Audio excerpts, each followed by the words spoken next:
Aktivitas manufaktur Amerika Serikat kontraksi selama 3 bulan berturut-turut.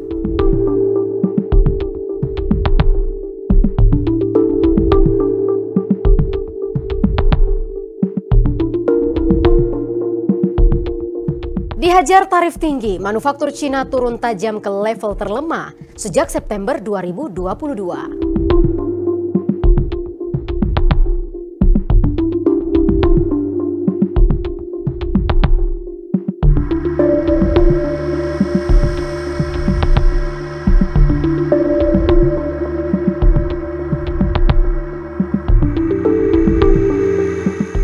Aktivitas jasa India terus bertahan ditopang kuatnya permintaan ekspor yang tinggi.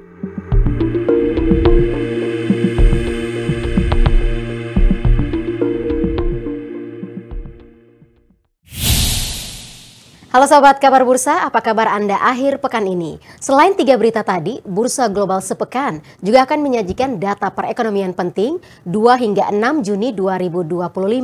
Bersama saya Maria Rahuhalek, inilah Bursa Global sepekan selengkapnya.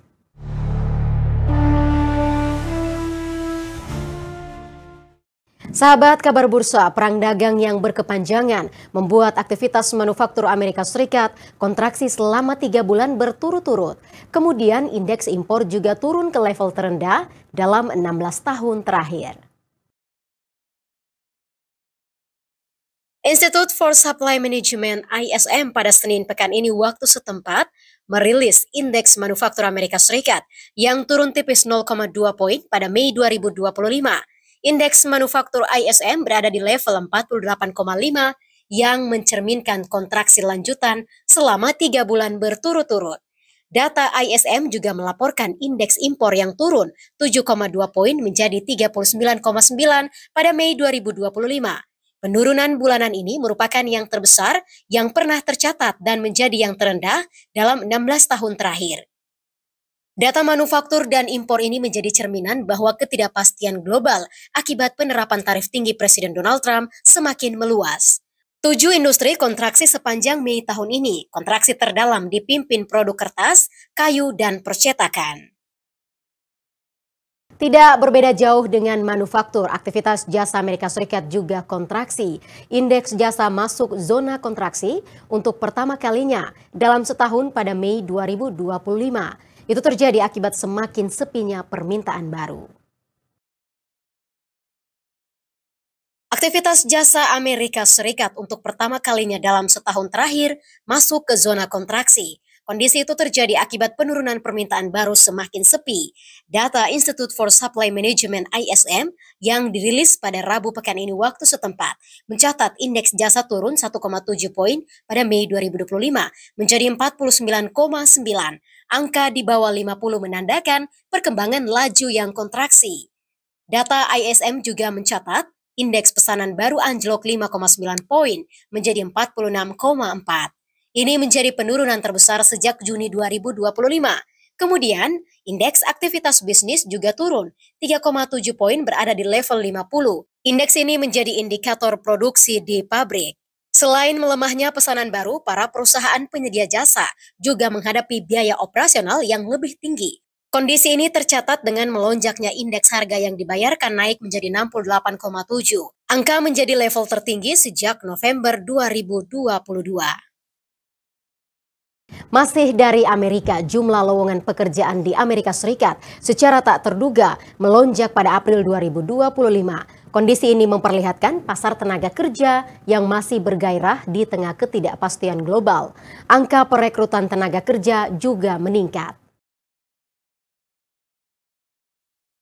Berhadapan dengan ketidakpastian perekonomian global tidak membuat pasar tenaga kerja Amerika Serikat lemah. Data April 2025, jumlah lowongan pekerjaan secara tak terduga naik, mencerminkan permintaan tenaga kerja yang masih kuat. Angka perekrutan tenaga kerja juga meningkat.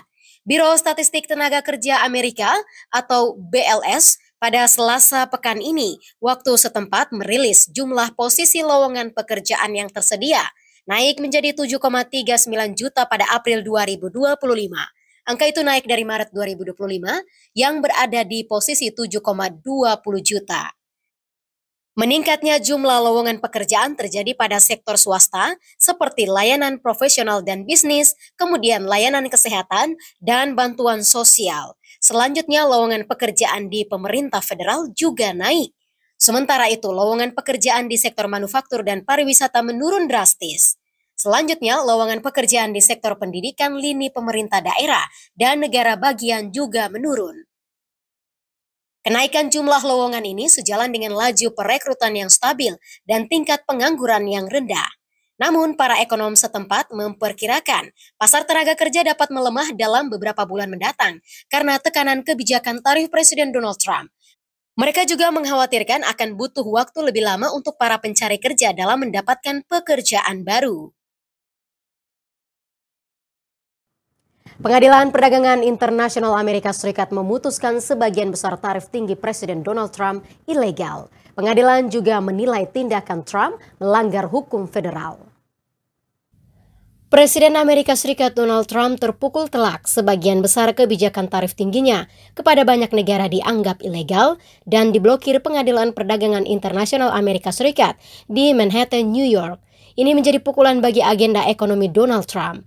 Putusan ini menyusul adanya gugatan yang menuding Trump telah melampaui kemenangannya dan menyebabkan kekacauan ekonomi. Panel yang terdiri dari 3 hakim menerbitkan putusan yang menilai Trump keliru menerapkan Undang-Undang Kekuatan Ekonomi Darurat Internasional tahun 1977 untuk membenarkan sebagian besar tarifnya. Panel 3 hakim tersebut juga menyatakan tindakan Trump melanggar hukum federal. Hal itu mengacu pada hukum yang tidak membolehkannya, bukan karena kebijakan Trump yang tidak bijak atau tidak efektif. Pengadilan Perdagangan Internasional Amerika Serikat memberi waktu 10 hari kepada pemerintah Presiden Donald Trump untuk melaksanakan putusan gugatan. Namun pengadilan tidak memberi arahan lebih lanjut tentang langkah yang harus ditempuh Donald Trump untuk membatalkan tarif. Saat ini putusan tersebut memblokir tarif Trump kecuali pengadilan banding mengizinkan Trump untuk memberlakukannya kembali. Sedikitnya ada 7 gugatan yang diajukan terhadap kebijakan tarif Presiden Donald Trump. Gugatan tersebut datang dari kelompok bisnis seperti importir anggur yang menyatakan perusahaannya terancam bangkrut. Kemudian 12 negara bagian yang dipimpin Oregon juga turut menggugat. Sementara itu, pihak Gedung Putih menyatakan telah mengajukan banding atas putusan Pengadilan Perdagangan Internasional. Kemungkinan Mahkamah Agung Amerika Serikat pada akhirnya yang akan mengambil keputusan. Tarik ulur gugatan ini diprediksi akan berlanjut hingga ke Pengadilan Banding Federal di Washington dan bisa berujung di Mahkamah Agung. Juru bicara Gedung Putih, Kush Desai, mengatakan bukan wewenang hakim yang tidak terpilih untuk memutuskan cara mengatasi keadaan darurat nasional. Kemudian, Deputi Kepala Staf Kebijakan Gedung Putih, Stephen Miller, mengecam keputusan pengadilan tersebut dan menyebutnya sebagai bagian dari kudeta yudisial. Dan nantinya jika putusan ini tetap berlaku, maka strategi utama Trump dalam kebijakan perdagangan akan terpukul. Putusan Pengadilan Perdagangan Internasional ini disambut positif pasar keuangan. Dolar Amerika pun menguat terhadap euro dan yen. Pasar saham Amerika Serikat naik usai putusan pengadilan diumumkan. Pergerakan pasar keuangan baik pasar saham maupun mata uang asing pada Rabu 28 Mei 2025 dan Kamis 29 Mei 2025 sumringah. Indeks dolar Amerika Serikat berjangka hingga tengah hari Kamis siang naik 0,1% ke level 100. Angka ini melampaui tren pergerakan maksimal sepekan terakhir. Di Jepang, saham Nikkei 225 naik 1,9%. Di Cina, indeks SSE Composite naik 0,8%. Dan di Hong Kong, Hang Seng naik 1,1%. Indeks Kospi Korea Selatan juga naik 1,8%. Selanjutnya, harga minyak dunia ikut naik pasca pengumuman putusan Pengadilan Perdagangan Internasional.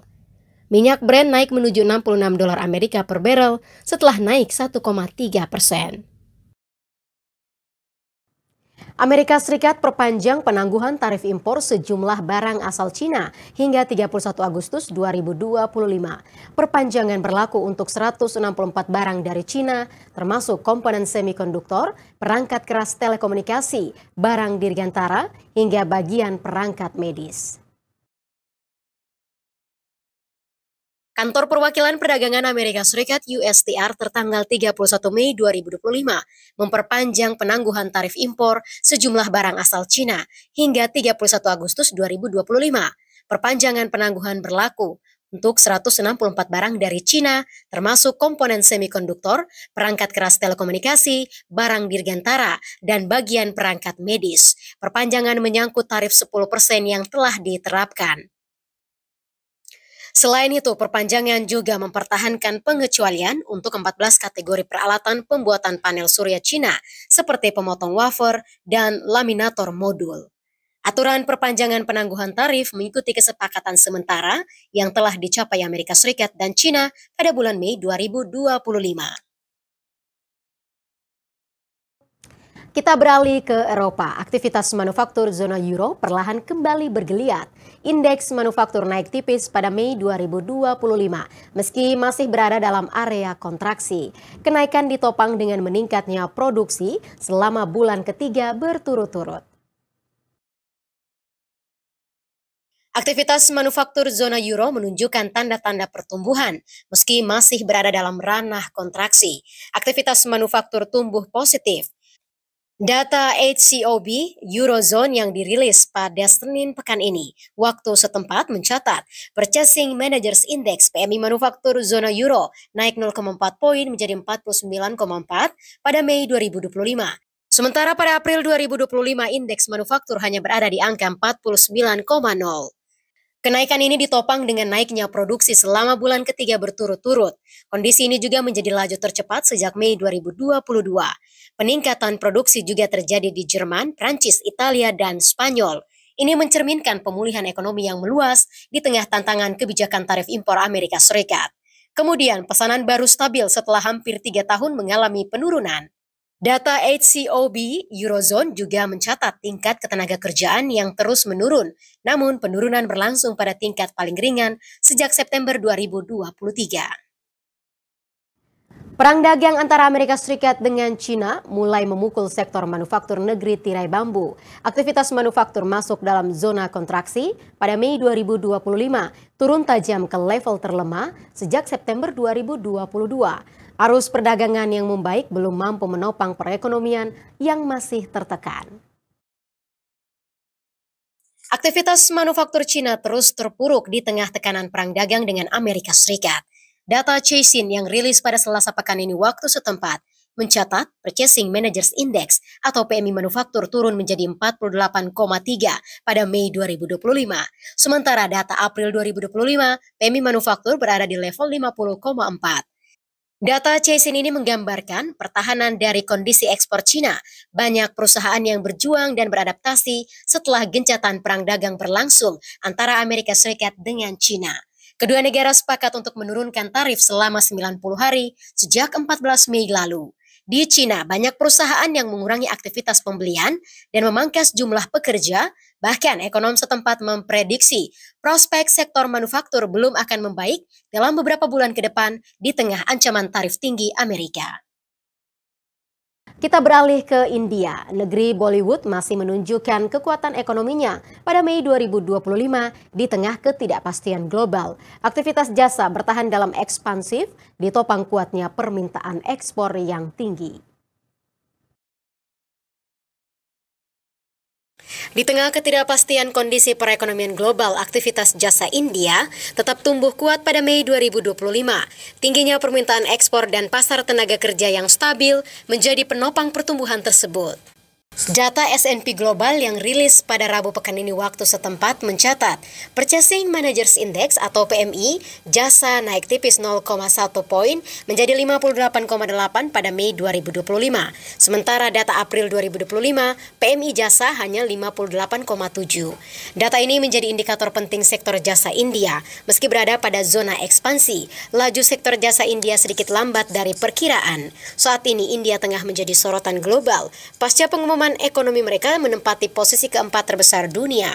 Pertumbuhan ekonomi India ditopang kekuatan struktural jangka panjang, termasuk populasi muda yang besar dan terdidik, serta kemampuan di sektor teknologi dan jasa.